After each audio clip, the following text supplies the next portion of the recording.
ఓం శ్రీకృష్ణ పరబ్రహ్మణే నమః. శ్రీమద్ భగవద్గీతలో 14వ అధ్యాయమైన గుణత్రయ విభాగ యోగంలో ఈరోజు మనం 3-4 శ్లోకాల విశేషాంశాలు తెలుసుకుంటున్నాం. గుణత్రయం సత్వగుణం, రజగుణం, తమోగుణం యొక్క 3 గుణాలని యొక్క విభాగం విభజించి చూపిస్తున్నారు ఈ యొక్క అధ్యాయంలో. అందులో భాగంగా మనకి ఇప్పుడు 3-4 శ్లోకాలు వచ్చేసి పరమాత్మ అద్భుతమైన ఈ యొక్క సృష్టి విధానం చెప్తున్నారు. ప్రకృతి పురుషుడే ఈ జగత్తు ఆవిర్భావానికి కారణం అనే విషయాన్ని ఈ 2 శ్లోకాల ద్వారా మనకు తెలియజేస్తున్నారు పరమాత్మ. మరి ఎందుకు తెలియజేస్తున్నారంటే, అసలు మనలో ఉన్న ఆత్మను తెలుసుకోవాలంటే సృష్టి యొక్క విధానం తెలుసుకుంటే కానీ అర్థం కాదు.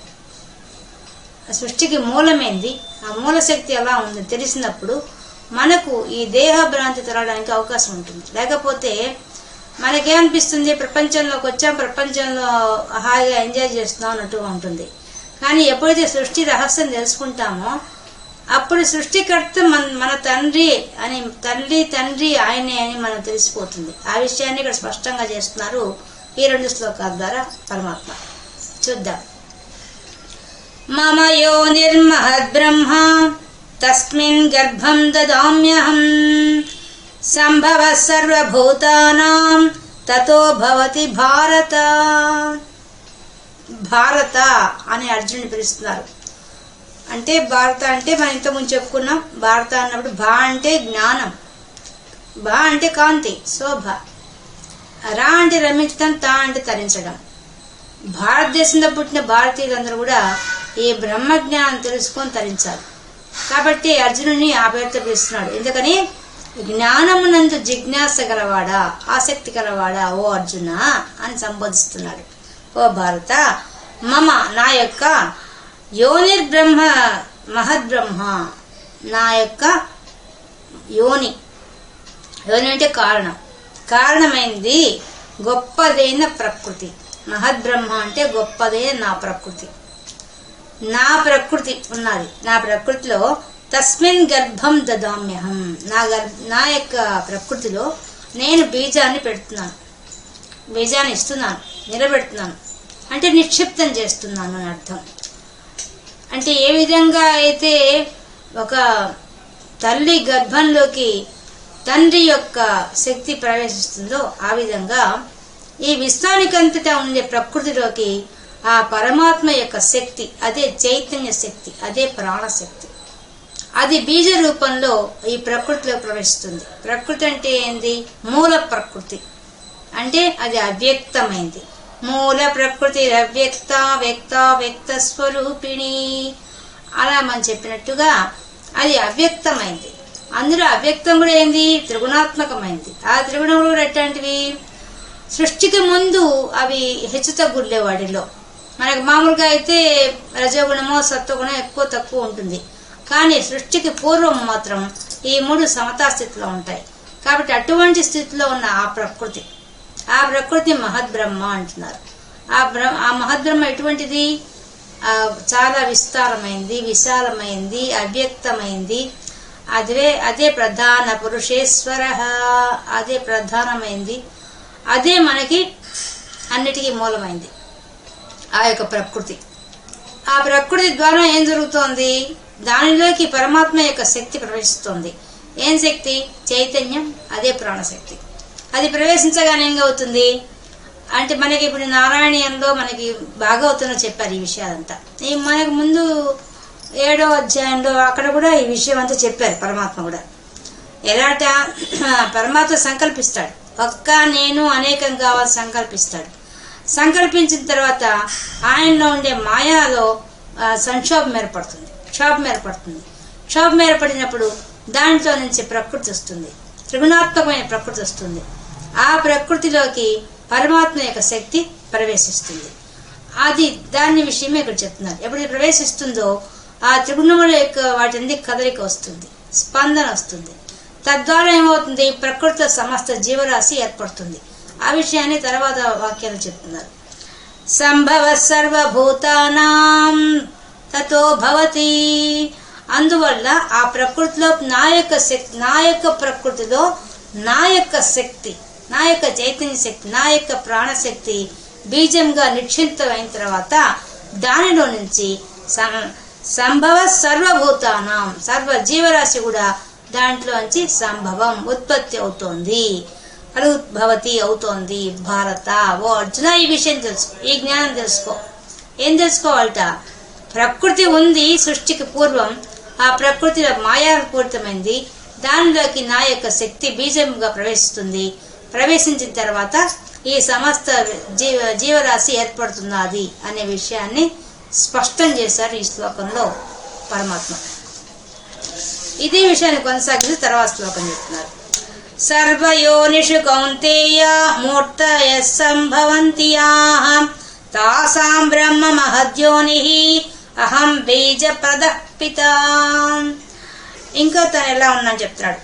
సర్వయోనిషు, సర్వ జన్మస్థానములకు, సర్వ కారణములకు కూడా కౌంతేయ, ఓ కుంతిపుత్రుడా, మూర్తయ సంభవంతి యాః, ఏ ప్రాణులు పుడుతున్నాయో అవన్నీ కూడా, తాసాం, వాటన్నింటికి కూడా, బ్రహ్మ మహద్యోనిః, వాటన్నింటికి కారణం ఏంటంటే, ఇంత సమస్త జీవరాశి ఏర్పడడానికి కారణం ఏంటంటే ప్రకృతి మూల కారణం అని చెప్పేశాడు. అంటే అర్థమైంది, జన్మస్థానం ప్రకృతే, అంటే తల్లి, ఈ విశ్వానికి తల్లి ప్రకృతి.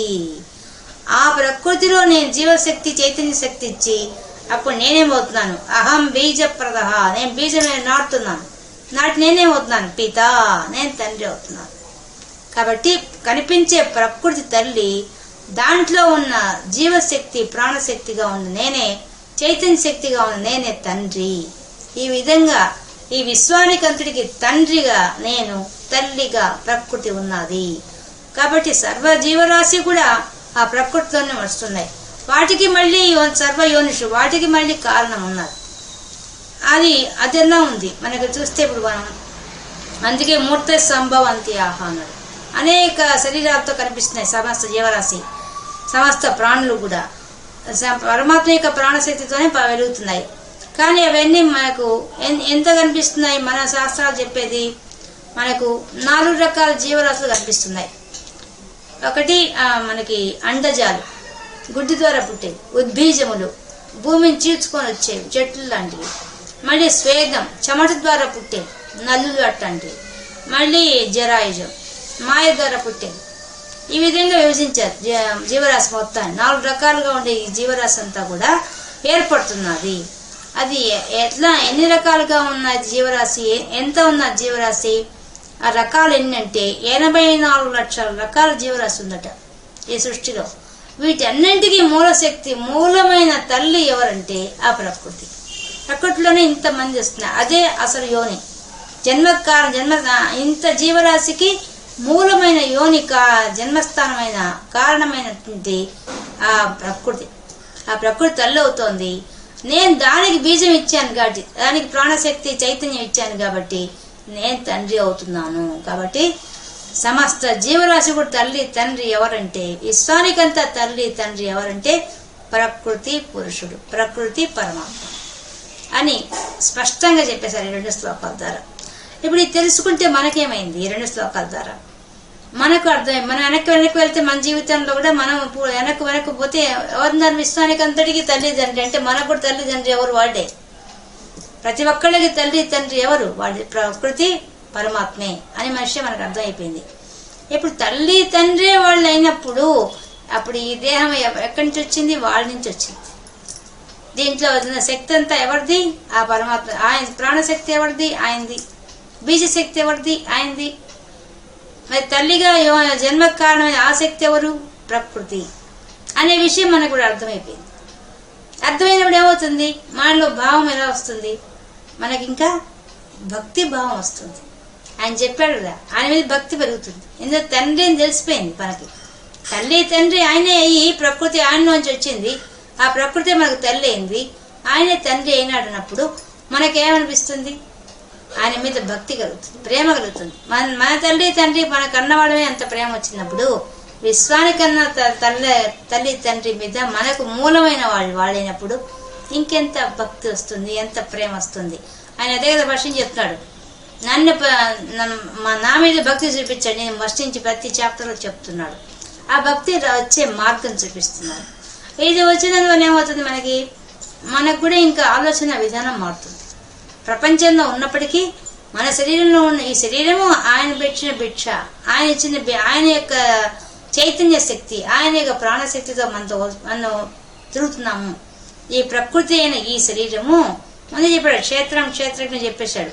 ప్రకృతి అంటే ఈ శరీరం, మన శరీరం కూడా లోపల కూర్చున్న పరమాత్మే దీనికి ప్రాణశక్తిగా జీవశక్తిగా ఉన్న విషయము, చైతన్య శక్తిగా ఉన్న తెలిసిపోయింది. అప్పుడు మనకేమనిపిస్తుంది, మనలో కూర్చున్న ఆయన మీద మనకి ఇంట్రెస్ట్ కలుగుతుంది, ప్రేమ కలుగుతుంది, భక్తి కలుగుతుంది. అందుకోసం పరమాత్మ ఆ దిశగా మనల్ని అడుగులు వేస్తూ మన జ్ఞానాన్ని ప్రసాదిస్తూ మనకి ఈ 2 శ్లోకాల ద్వారా స్పష్టంగా ప్రకృతి నా విధ ఎట్లా ఈ విశ్వం వచ్చిందనే విషయాన్ని ఈ 2 శ్లోకాల ద్వారా మనకి తెలియజేశారు పరమాత్మ. ఈరోజు మనం శ్రీమద్ భగవద్గీతలో 14వ అధ్యాయమైన గుణత్రయ విభాగ యోగంలో 3, 4 శ్లోకాలుండే విశేషాంశాలు తెలుసుకున్నాం. కృష్ణార్పణ.